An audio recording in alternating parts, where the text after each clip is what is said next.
اللہ اللہ کون یہ انسان ہے؟ بسم اللہ الرحمن الرحیم۔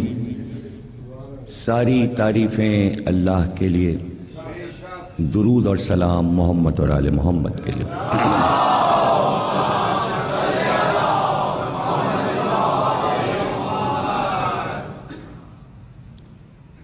1432 ہجری کے عشرِ محرم میٹرو ٹی وی کی جانب سے آپ حضرات عشرے کی تیسری تقریر سماعت فرما رہے ہیں۔ ہم گفتگو کر رہے ہیں علم زندگی ہے، علم روشنی ہے۔ اگر لفظ علم سے عوام آشنا ہو جائیں، اس لفظ کی اہمیت کو سمجھنے لگیں اور اپنے بچوں کو اس بات پر آمادہ کر لیں کہ زندگی کا مقصد صرف علم ہے۔ آج آپ کے گھر کا بچہ 2-3 زبانوں کے حرف پہچانتا ہے، اردو کے، عربی کے، فارسی کے، انگریزی کے بچے کو یاد ہوتے ہیں، لیکن جب یہ حرف بنے ہوں گے، جب انسان کے مخرج سے نکلے ہوں گے، جب انبیاء نے انسانوں سے کہا ہوگا پہلی بار کہو الف،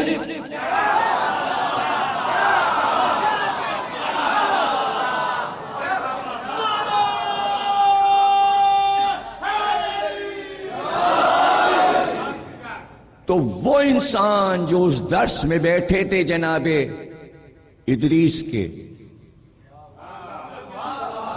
اور جن سے پہلے بار جناب ادریس پیغمبر نے کہا تھا کہو الف، تو آپ کیا سمجھتے ہیں اس دور میں الف کا وزن اٹھا لینا آسان تھا؟ ایک جملہ دے دوں، آپ کے پاس جو الف ہے وہ 1400 برس پرانا ہے،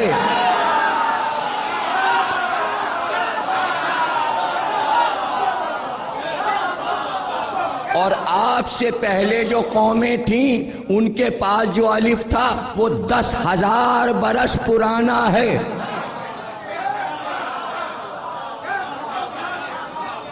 اس الف نے سفر کیا ہے، یونانو، مصرو، عربو، دمشق ہوتا ہوا سندھ و ہند تک پہنچا ہے۔ تو آج آپ آسانی سے قلم اٹھا کے ایک لکیر کھینچ کر کہتے ہیں یہ ہے الف، لیکن 10,000 برس پہلے جب کاغذ نہیں تھا اور قلم نہیں تھا، اور جب قلم بنا ہوگا اور جب کاغذ بنا ہوگا یا پتھر پہ لکھا گیا ہوگا، تو پہلی بار جب انسان نے الف کھینچا ہوگا تو اس کی خوشی کا کیا عالم ہوگا۔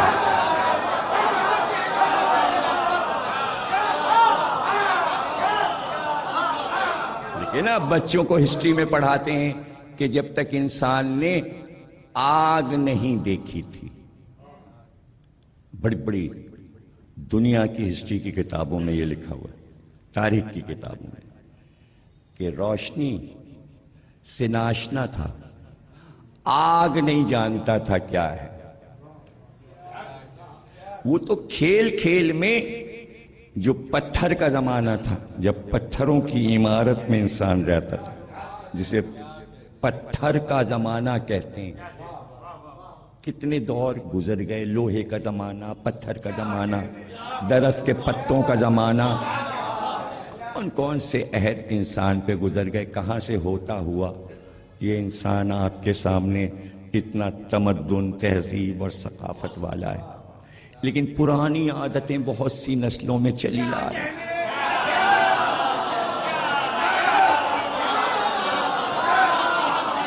لوہا بھی، پتھر بھی، پتے بھی، جنگل بھی، صحرا بھی، درندے بھی، سب کچھ نمونے مل جاتے ہیں۔ سفر ہے، ایک سفر ہے. تو وہی تو ترقی، ارتقاء، یعنی علم اوپر لے جاتا ہے. جیسے جیسے اوپر جائے گا سب پیچھے چھوٹتا جائے گا. وہ تمہارا ماضی تھا، مڑ کے دیکھو اب تم کہاں ہو، اب دیکھو تم کہاں ہو، اب دیکھو تم کہاں ہو. سمجھنا. اسی لیے پیغمبر نے اپنی قوم کے لیے درود رکھا. صلوات، درود پڑھو. پیغمبر نے، اور کسی قوم کے پاس اس طرح درود نہیں تھا.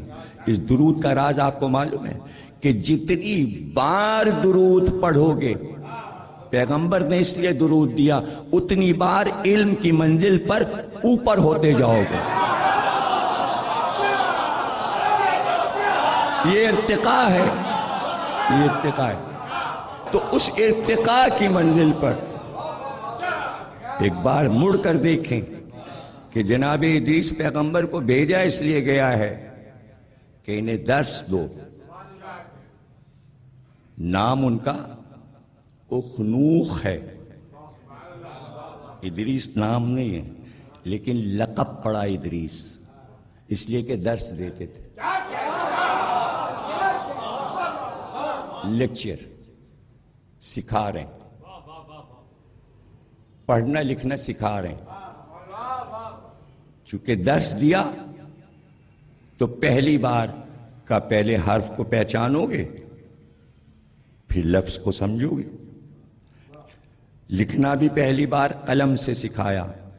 پہلا قلم جو ایجاد ہوا جناب ادریس نے بنایا، اور پہلا خط جو لگا کاغذ پر، کاغذ تو نہیں تھا اس زمانے میں، کہیں گے کاغذ، وہ چاہے پتھر ہو یا چھال ہو درخت کی یا جانور کی کھال ہو، کچھ بھی ہو، کہیں گے اسے قرطاسی، کہیں گے اسے کاغذ. قلم کو قلم ہی کہیں گے چاہے وہ جیسا رہا ہو. پہلا خط ادریس نے پہلا الف کاغذ پہ ڈالا اور کہا یہ ہے الف، اور پھر کہا یہ ہے بے. پہلے قلم یوں چلا، پھر قلم یوں چلا. پہلے طول میں چلا، پھر عرض میں چلا.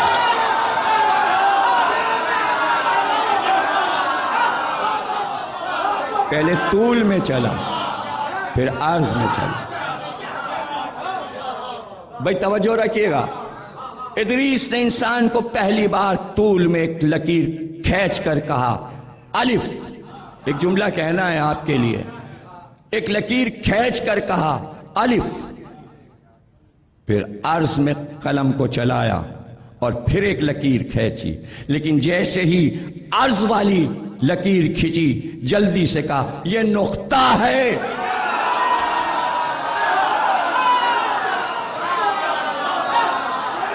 یہ نقطہ ہے.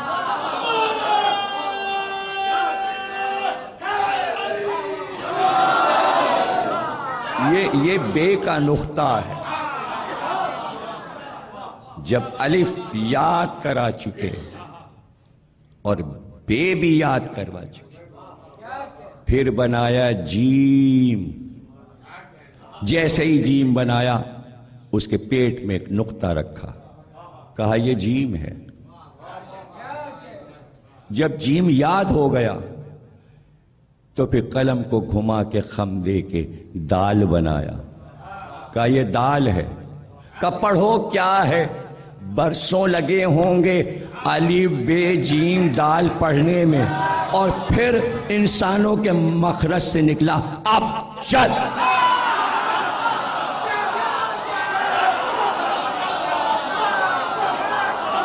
اب جد.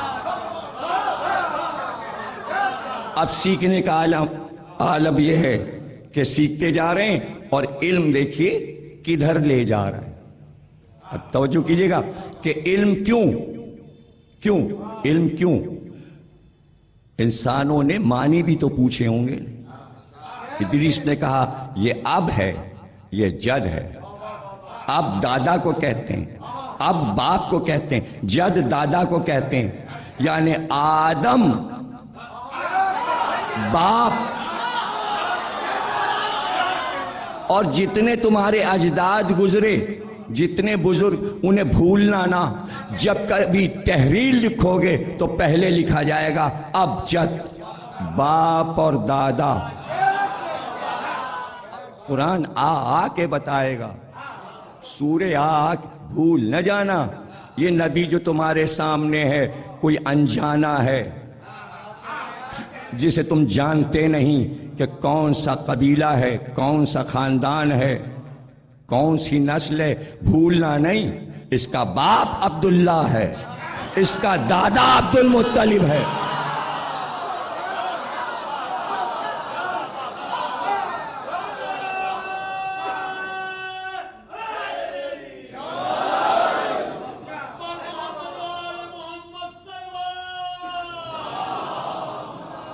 اور میں یہ سمجھتا ہوں کہ یہ قدرت کا انتظام تھا کہ نبوت کو کہاں آنا ہے۔ اس لیے جناب رسول خدا کے والد کا نام اللہ نے عبداللہ رکھا، کہ جب امت سے یہ کہا جائے اس کا باپ عبداللہ تھا۔ اگر کوئی اور نام ہوتا تو مین میک نکال کے کہتے وہ تو کافر تھا، اس لیے لفظ اللہ رکھا، اللہ کا بندہ۔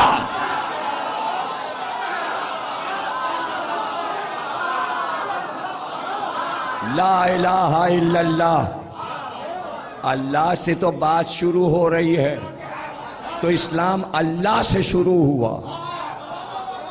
اللہ کے بعد محمد آیا، محمد کے بعد پھر پلٹایا کہ اس کا باپ عبداللہ ہے۔ ایک اللہ ہوتا ہے، ایک اللہ کا بندہ ہوتا ہے۔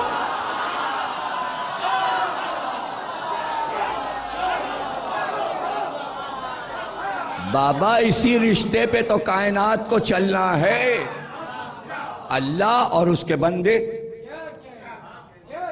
تو پہلے ایک نمونہ دیا اللہ کا بندہ کیسا ہوتا ہے، جیسا عبداللہ ہوتا ہے۔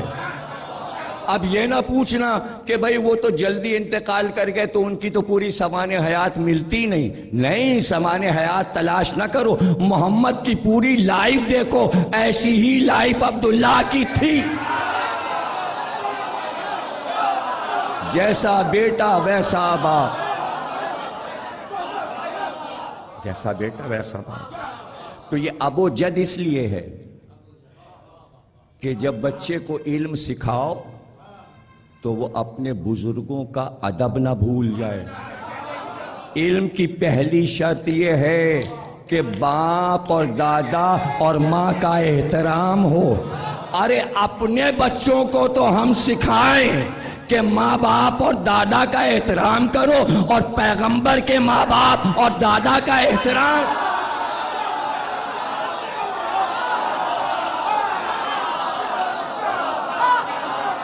پہلے وہاں سکھاؤ، پھر اپنے بچوں کو سکھاؤ۔ ماں ایسی کہ آمنہ بی بی، امن والی بی بی، باپ ایسا کہ عبداللہ، دادا ایسا سردار عرب، تاجدار حرم۔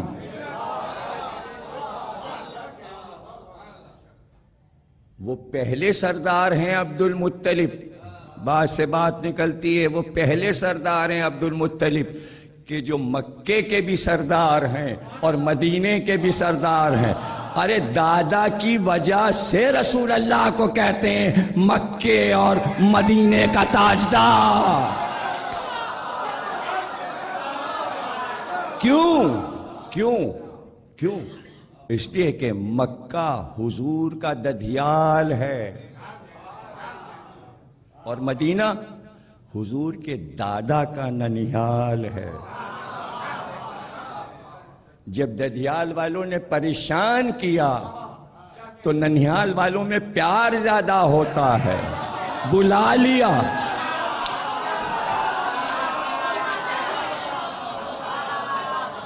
اب ننیال کے پیار کا کیا کہنا، رسول اللہ اپنے دادا کے ننیال میں آئے تھے، حسن اور حسین اپنے ننیال میں پلے۔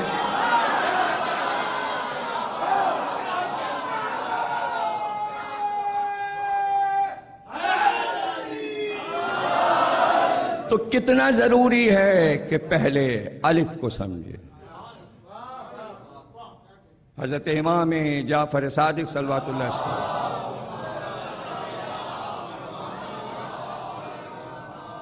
خدمت میں ایک شخص گیا، اس نے کہا علم کا کوئی ایک نقطہ مجھے دیجئے۔ کہا جا الف۔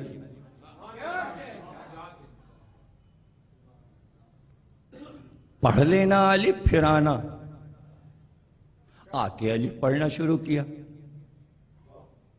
10 سال گزر گئے۔ دوست آیا، اس نے کہا اب علم کہاں پہنچا تمہارا؟ کہا بھی الف پر ہوں۔ 10 سال کے بعد پھر دوست آیا، کہا اب کہاں ہے تمہارا علم؟ کہا ابھی الف ہی سیکھ رہا ہوں۔ بھائی معصوم کا دیا ہوا الف ہے،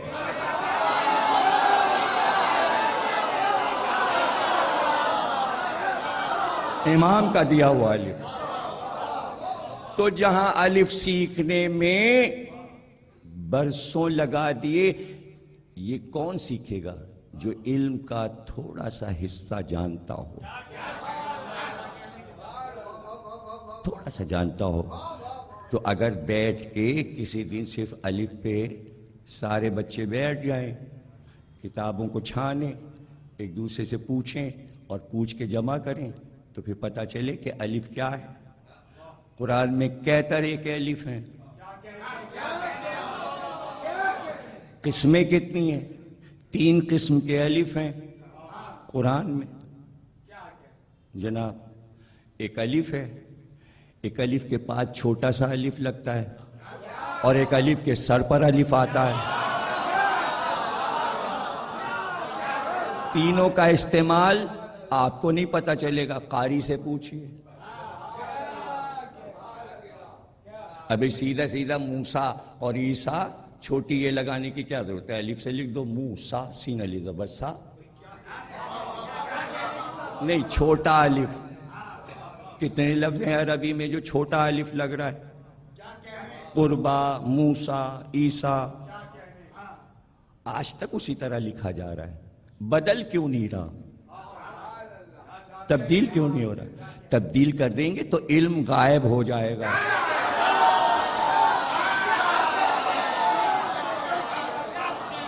تبدیل نہیں کرنا ہے، اس لیے کہ الف کو سمجھنا ہے کہ الف کیا ہے۔ تو حرف ہے، لفظ نہیں ہے۔ ہم لغت میں ڈکشنری میں لفظ کے معنی دیکھتے ہیں، لیکن حروف تہجی میں حرف کے معنی ہوتے ہیں۔ تو ایک معنی نہیں ہے الف کے،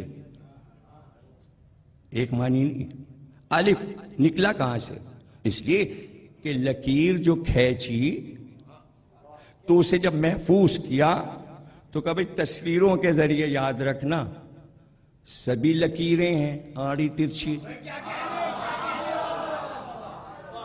تو تصویر بنا دی، گائے کا سر بنا دیا۔ الف کہتے ہیں گائے کے سر کو۔ اب پہلے جو الف لکھا جاتا تھا وہ الف لکھا اور اوپر سے گھوم کے یوں آیا، تو یہ جو یوں آتا تھا الف، یہ گائے کے سر کی شبیہ سے الف چونکہ بنا۔ الف کے معنی گائے کا سر، لیکن معنی کیا ہے؟ اب تو نہیں کہیں گے الف کو دیکھ کے گائے کا سر۔ یہ تو جب تصویروں سے سکھایا تھا کبھی انسان کو، تو بچے کو سکھاتے ہیں نا الف سے کیا، بے سے کیا، پے سے کیا، تے سے، تاکہ جلدی اسے یاد ہو جائے۔ تصویریں وہ دیکھے ہوئے ہوتا ہے، عام چونکہ پہچانتا ہے، اس لیے کہا الف سے عام، حالانکہ بچے کو عام سے الف سکھایا جا رہا ہے، مگر کہہ یہ رہے ہیں الف سے عام۔ پے سے پتنگ، اس سے یہ، تاکہ اسے جلدی یاد ہو۔ پتہ چلا کوئی بھی علم سیکھنے کے لیے تنہا ایک چیز سے علم نہیں سیکھا جاتا، جب تک دو چیزیں نہ ہوں۔ دیکھیے تحریر میں بھی دو چیزیں ضروری، تقریر میں بھی دو۔ تحریر میں دو چیزیں ضروری، قلم ہو اور کاغذ۔ تقریر میں دو چیزیں ضروری، حرف ہو اور تصویر۔ اس لیے دو چیزیں نبی نے چھوڑی، قرآن اور اہل بیت۔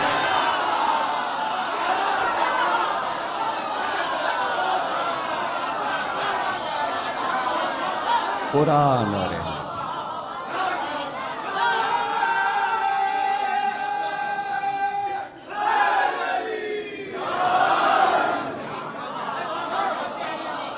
قرآن اور اہل بیت، تاکہ بچے کو جلدی یاد ہو جائے۔ بچے کو یاد کرانا ہے، بھائی یہ تمہاری کتاب ہے قرآن، سیکھو گے کس سے؟ کتاب سمجھ میں خود سے تھوڑی آئے گی کہ پڑھ لیا یاد کر لیا سمجھ میں آ گئی۔ سمجھنے کے لیے استاد ضروری ہے۔ تو اس لیے کہا میری اولاد کو، میرے اہل بیت کو سرکار ختمی مرتبت نے فرمایا کوئی امت میں ان کو سکھانے کی کوشش نہ کرے۔ سکھانے کی کوشش، ان سے پوچھو، ان سے پوچھو، یہ تمہیں بتائیں گے۔ اس لیے قرآن کو تنہا نہیں چھوڑنا۔ تو کتنے لوگوں کو الف یاد ہے؟ کروڑوں لوگوں کو یاد ہے۔ سب کو ایک ایک کاغذ دیجئے، الف بنا دو، پرچے گنیے کتنے آئے ہیں؟ 70 کروڑ الف آئے ہیں۔ ارے تو اس کے معنی کیا ہیں؟ یہ جو 10 کروڑ کاغذ جمع ہوئے اور ہر ایک پہ الف لکھا، اس کے معنی کیا ہیں؟ پکارا اور پکار کر معصوم نے کہا الف کے معنی ہے قیام۔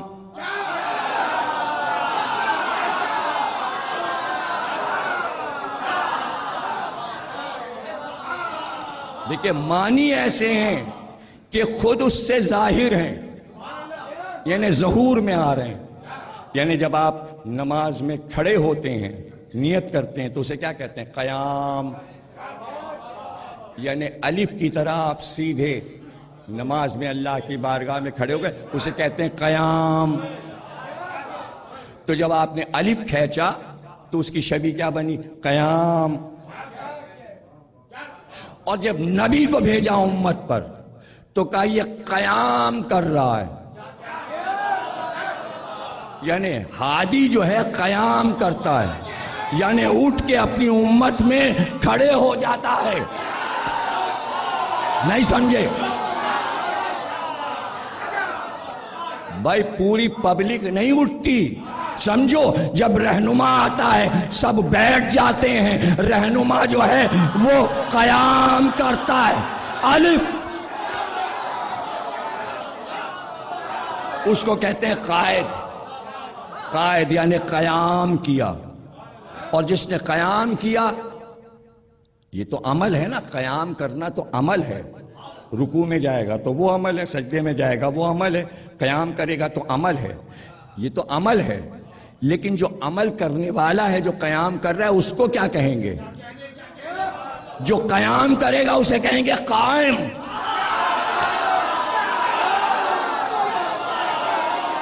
قائم۔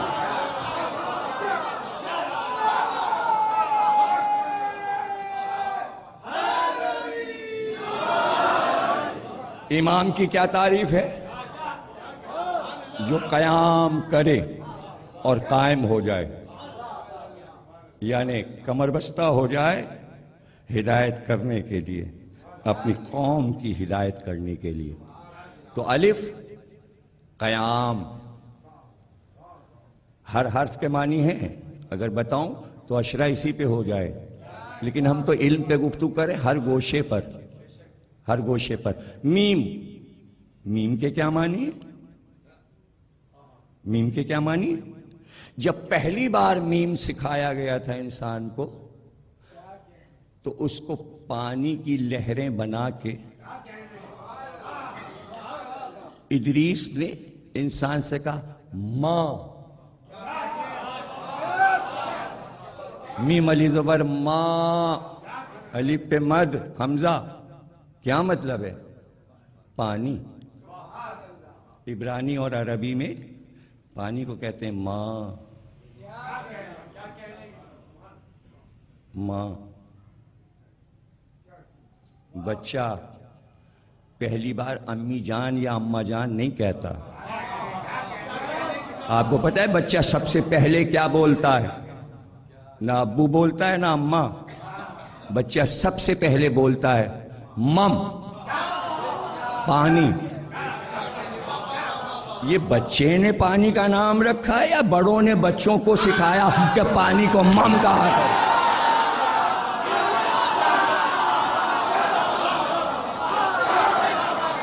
یہ لفظ کہاں سے آ گیا؟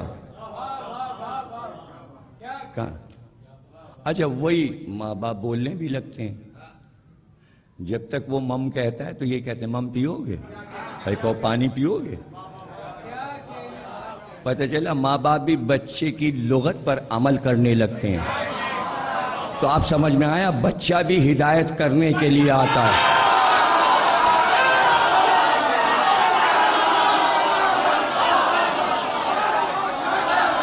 اب دیکھیں مشہور ہے، کچھ بچوں سے بھی لوگ سیکھتے ہیں، مشہور ہے نا، کم از کم یہ تو سیکھتے ہیں نا کہ بچے کے لیے کہتے ہیں سب بچہ کبھی جھوٹ نہیں بولتا۔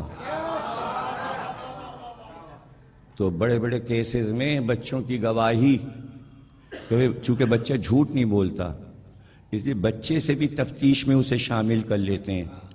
یعنی آج جدید جاسوسی علوم میں بچے کی گواہی قابل قبول ہے۔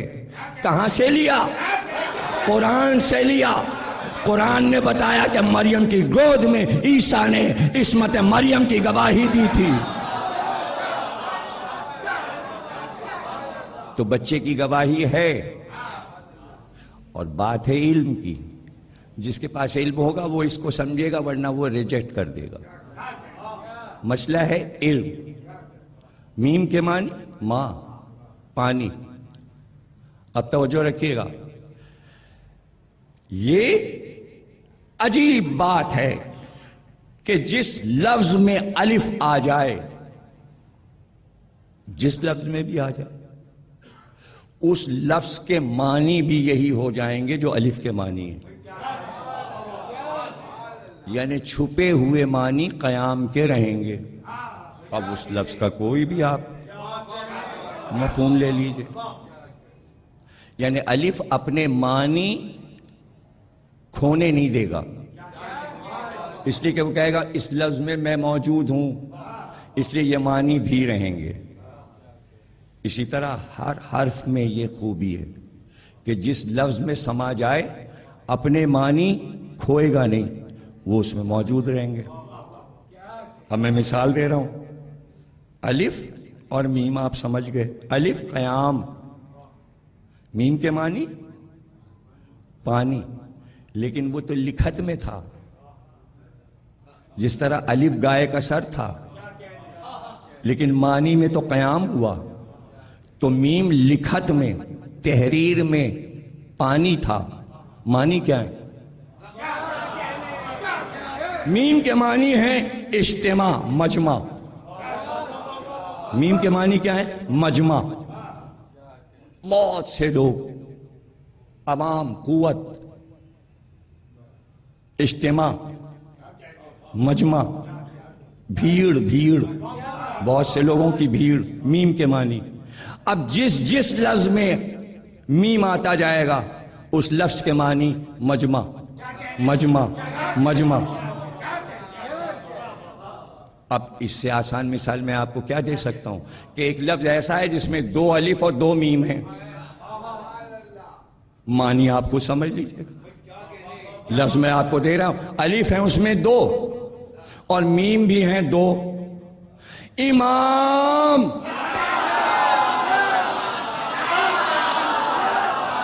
اب امام کے معنی قیام، اور چونکہ میم ہے تو امام وہ ہوتا ہے جس کے گرد مجمع ہو۔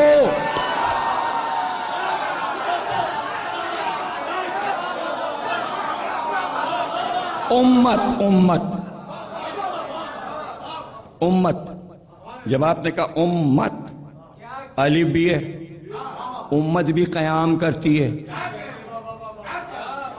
اقبال نے کہا ہے کہ مسلمانوں کو پوری دنیا کی قوموں کا امام بنایا گیا ہے، تو امت بھی امام بن کے آئے گی، اور چونکہ میم ہے امت میں تو مجمع ہے۔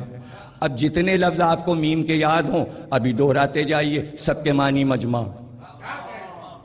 کوئی لفظ آپ کے دل میں اگر آ رہا ہو تو آپ دہرا کے دیکھیے۔ ہم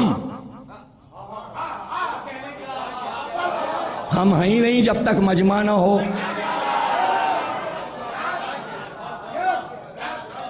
تم، ہم و غم، غم جذبات کا ہجوم جس پہ ہو جائے، جتنے جذبات کا مجمع ہو جائے گا غم ابھر پڑے گا۔ میم، اب اس سے زیادہ کیا سمجھا؟ محرم،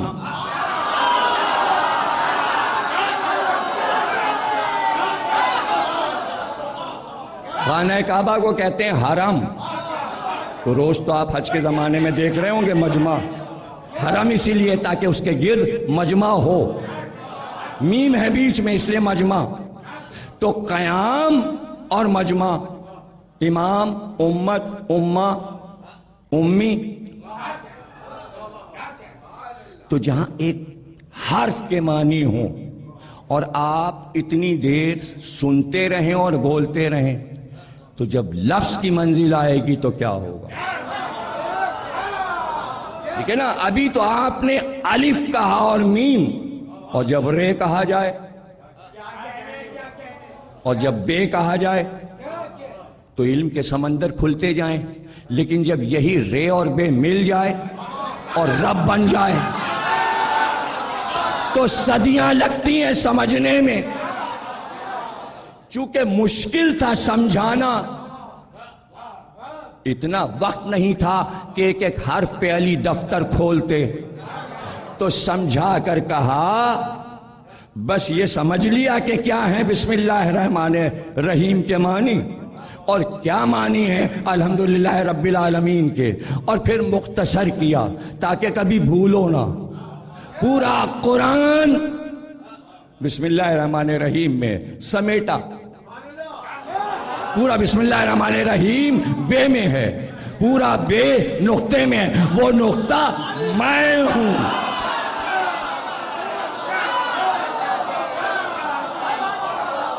وہ نقطہ میں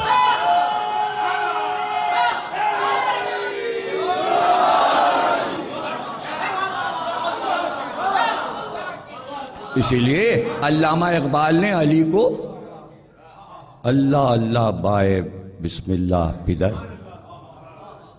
بے کا نقطہ ہیں علی، علامہ اقبال کہہ رہے۔ تو سمجھنا، علم کے بغیر آپ نہیں سمجھ سکتے۔ جتنی آپ محبت کریں گے علم سے، یہ کہتے کہ سیکھنا نہ سیکھنا، لیکن ضروری ہے محبت۔ علم محبت طلب کرتا ہے، اور علم پہچانتا ہے کیوں حاصل کر رہا ہے، تو علم کو چھپانا بھی آتا ہے، غائب کرنا بھی آتا ہے، نہیں دیتا اپنے آپ کو ہر ایک کے ہاتھ میں۔ یہ تو آپ عالم کے لیے کہتے ہو نا کہ کیا دیا اور کیا چھپا لیا۔ وہ تو خضر تھے کہ 3 چیزیں سکھا کے حضرت موسیٰ کو پھر کہا اب ساتھ نہیں ہو سکتا، یعنی علم کا دھارا رک گیا۔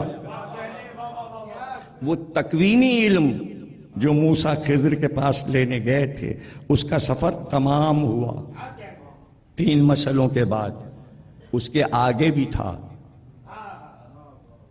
تو آج بھی اسلام یہی سمجھاتا ہے، یہ نہ سمجھنا کہ یہ عالم ہے تو علم اس پہ ختم ہو گیا، بلکہ دین نے پکار کر کہا عالم پر عالم ہم نے بنایا، اللہ کہتا ہے یہ نہ سمجھنا عالم پر عالم، عالم پر عالم، عالم، اور سب سے بڑا کائنات کا عالم میں خود ہوں۔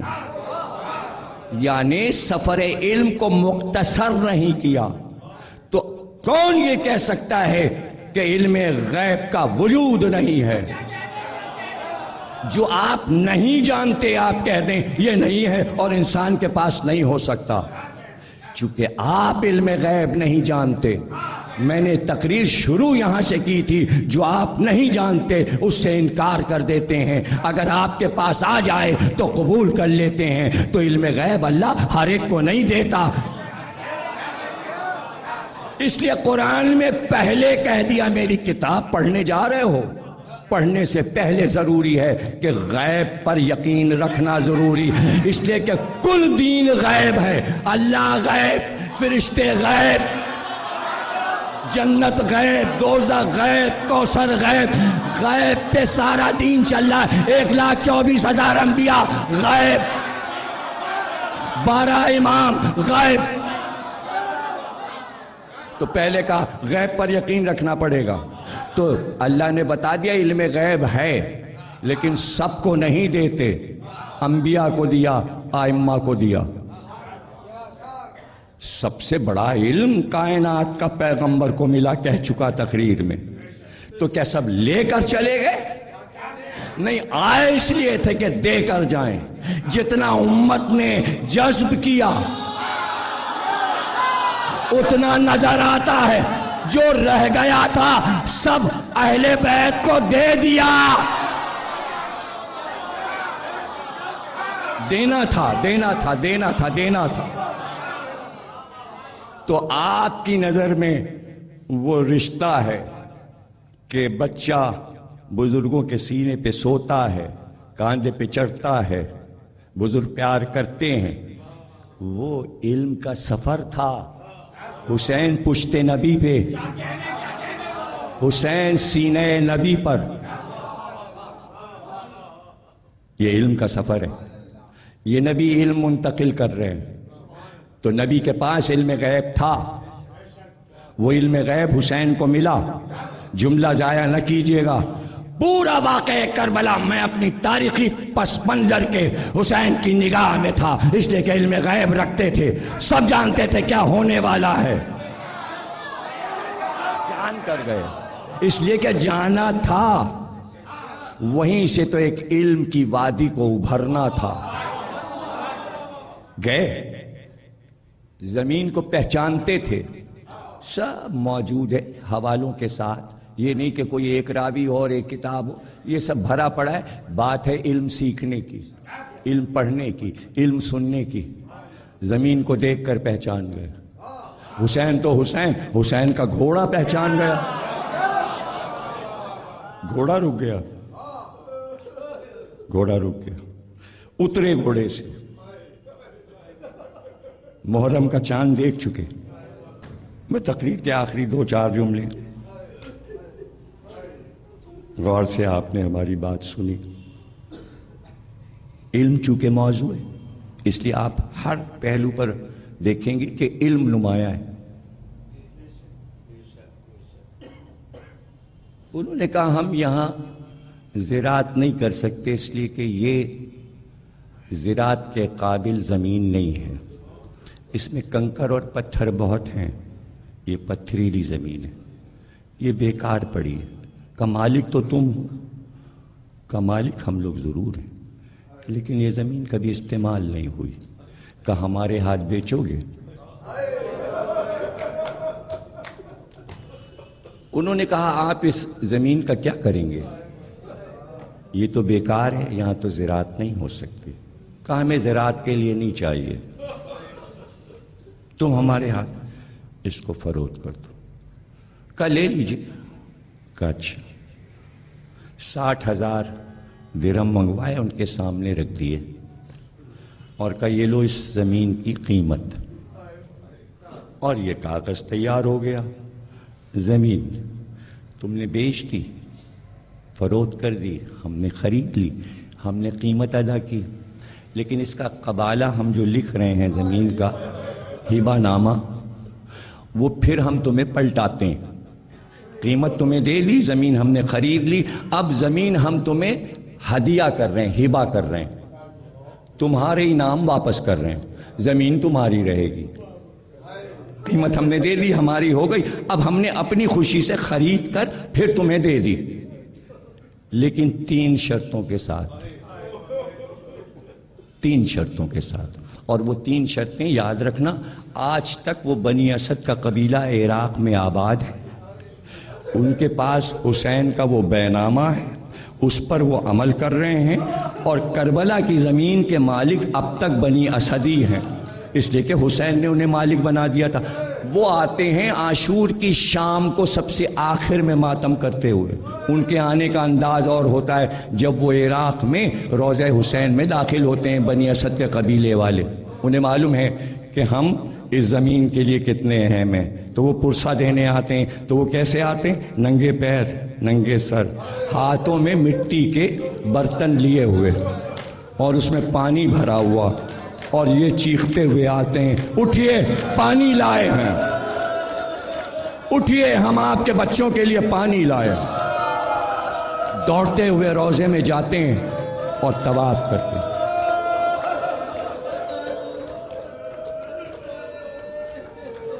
تین شرطیں ہیں میری۔ پہلی شرط یہ ہے بنی اسد کہ آج سے 8 روز کے بعد اس زمین پر چاروں طرف لاشیں پڑی ہوں گی، وہ ہماری اور ہمارے ورثاء کی ہوں گی۔ تمہاری ذمہ داری یہ ہے کہ تم قبریں بنانا، یہاں قبریں بنانا، اور دوسری وصیت یہ ہے کہ جب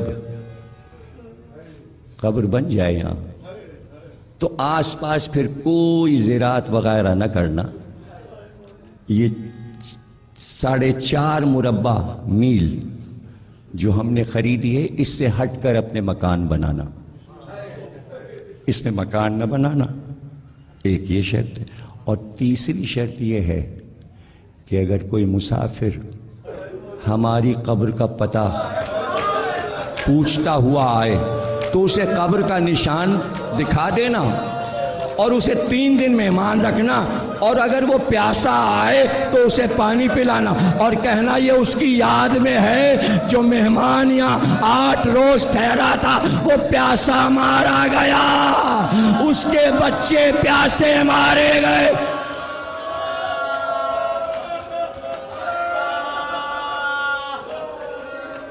بار الہ اس عبادت کو قبول فرما، ملک پاکستان کو مستحکم فرما، تمام پاکستانیوں میں اتحاد کو قرار دے، اور تمام عوام پیار اور محبت سے رہیں، پاکستان کی حفاظت فرما، دشمنوں سے یہ ملک محفوظ رہے بحق محمد اور آل محمد۔ لیکن ضروری ہے محبت، علم محبت طلب کرتا ہے، اور علم پہچانتا ہے کیوں حاصل کر رہا ہے، تو علم کو چھپانا بھی آتا ہے، غائب کرنا بھی آتا ہے، نہیں دیتا اپنے آپ کو ہر ایک کے ہاتھ میں۔ یہ تو آپ عالم کے لیے کہتے ہو نا کہ کیا دیا اور کیا چھپا لیا، وہ تو خضر تھے کہ 3 چیزیں سکھا کے حضرت موسیٰ کو پھر کہا اب ساتھ نہیں ہو سکتا، یعنی علم کا دھارا رک گیا، وہ تکوینی علم جو موسیٰ خضر کے پاس لینے گئے تھے اس کا سفر تمام ہوا 3 مسئلوں کے بعد، اس کے آگے بھی تھا۔ تو آج بھی اسلام یہی سمجھاتا ہے، یہ نہ سمجھنا کہ یہ عالم ہے تو علم اس پہ ختم ہو گیا، بلکہ دین نے پکار کر کہا عالم پر عالم ہم نے بنایا۔ اللہ کہتا ہے یہ نہ سمجھنا عالم پر عالم، عالم پر عالم، عالم، اور سب سے بڑا کائنات کا عالم میں خود ہوں۔ یعنی سفر علم کو مختصر نہیں کیا، تو کون یہ کہہ سکتا ہے کہ علم غیب کا وجود نہیں ہے؟ جو آپ نہیں جانتے آپ کہہ دیں یہ نہیں ہے اور انسان کے پاس نہیں ہو سکتا.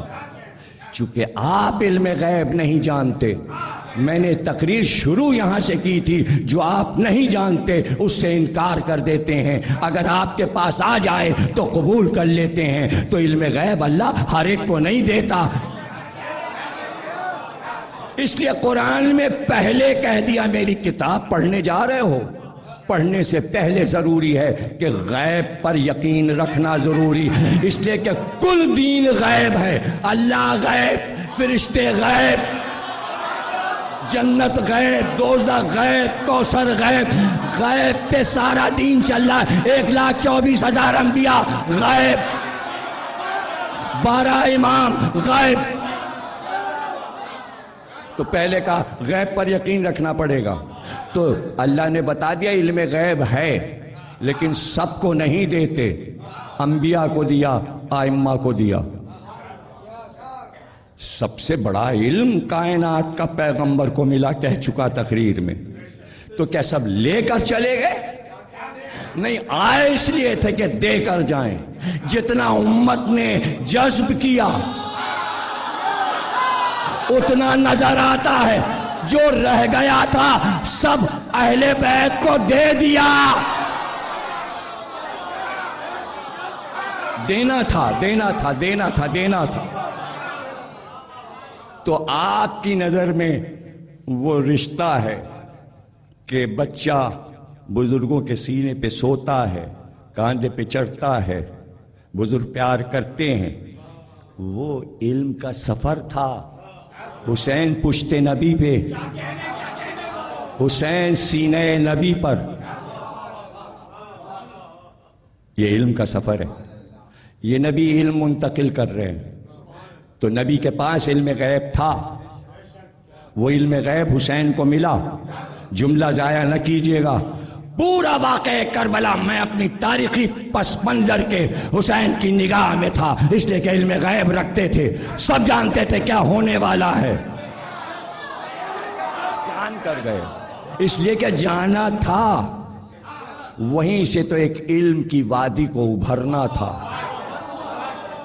گئے، زمین کو پہچانتے تھے. سب موجود ہے حوالوں کے ساتھ. یہ نہیں کہ کوئی ایک راوی اور ایک کتاب ہو. یہ سب بھرا پڑا ہے. بات ہے علم سیکھنے کی، علم پڑھنے کی، علم سننے کی. زمین کو دیکھ کر پہچان گئے. حسین تو حسین، حسین کا گھوڑا پہچان گیا.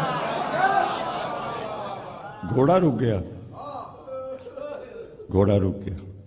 اترے گھوڑے سے. محرم کا چاند دیکھ چکے. میں تقریر کے آخری 2-4 جملے غور سے آپ نے ہماری بات سنی. علم چونکہ موضوع ہے اس لیے آپ ہر پہلو پر دیکھیں گے کہ علم نمایاں ہے. انہوں نے کہا ہم یہاں زراعت نہیں کر سکتے اس لیے کہ یہ زراعت کے قابل زمین نہیں ہے. اس میں کنکر اور پتھر بہت ہیں. یہ پتھریلی زمین ہے، یہ بیکار پڑی ہے. کا مالک تو تم ہو، کا مالک ہم لوگ ضرور ہیں لیکن یہ زمین کبھی استعمال نہیں ہوئی. کہ ہمارے ہاتھ بیچو گے؟ انہوں نے کہا آپ اس زمین کا کیا کریں گے؟ یہ تو بیکار ہے، یہاں تو زراعت نہیں ہو سکتی. کہا ہمیں زراعت کے لیے نہیں چاہیے، تم ہمارے ہاتھ اس کو فروخت کر دو. کہا لے لیجیے. کہا اچھا. 60,000 درہم منگوائے، ان کے سامنے رکھ دیے اور کہا یہ لو اس زمین کی قیمت. اور یہ کاغذ تیار ہو گیا. زمین تم نے بیچ دی، فروخت کر دی، ہم نے خرید لی، ہم نے قیمت ادا کی. لیکن اس کا قبالہ ہم جو لکھ رہے ہیں زمین کا ہبہ نامہ، وہ پھر ہم تمہیں پلٹاتے ہیں. قیمت تمہیں دے دی، زمین ہم نے خرید لی، اب زمین ہم تمہیں ہدیہ کر رہے ہیں، ہبہ کر رہے ہیں، تمہارے انعام واپس کر رہے ہیں. زمین تمہاری رہے گی. قیمت ہم نے دے دی، ہماری ہو گئی، اب ہم نے اپنی خوشی سے خرید کر پھر تمہیں دے دی. لیکن 3 شرطوں کے ساتھ، 3 شرطوں کے ساتھ. اور وہ 3 شرطیں یاد رکھنا. آج تک وہ بنی اسد کا قبیلہ عراق میں آباد ہے، ان کے پاس حسین کا وہ بینامہ ہے، اس پر وہ عمل کر رہے ہیں، اور کربلا کی زمین کے مالک اب تک بنی اسدی ہیں، اس لیے کہ حسین نے انہیں مالک بنا دیا تھا. وہ آتے ہیں عاشور کی شام کو سب سے آخر میں ماتم کرتے ہوئے. ان کے آنے کا انداز اور ہوتا ہے جب وہ عراق میں روضہ حسین میں داخل ہوتے ہیں بنی اسد کے قبیلے والے. انہیں معلوم ہے کہ ہم اس زمین کے لیے کتنے اہم ہیں، تو وہ پرسہ دینے آتے ہیں. تو وہ کیسے آتے ہیں؟ ننگے پیر، ننگے سر، ہاتھوں میں مٹی کے برتن لیے ہوئے اور اس میں پانی بھرا ہوا، اور یہ چیختے ہوئے آتے ہیں، اٹھیے پانی لائے ہیں، اٹھیے ہم آپ کے بچوں کے لیے پانی لائے. دوڑتے ہوئے روضے میں جاتے ہیں اور طواف کرتے ہیں.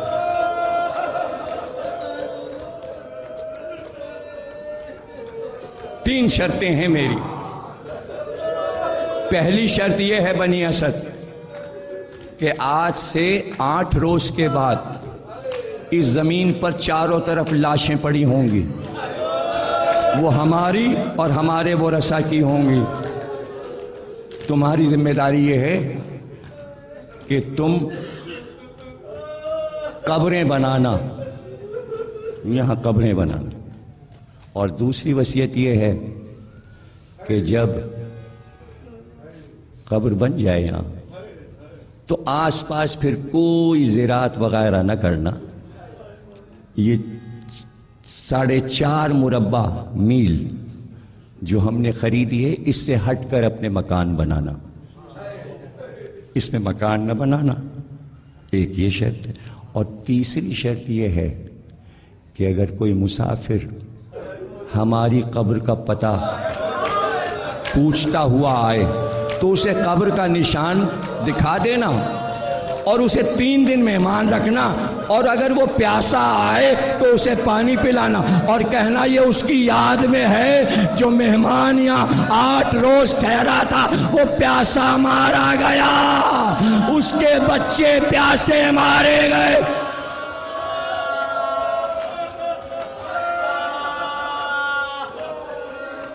بار الہ اس عبادت کو قبول فرما،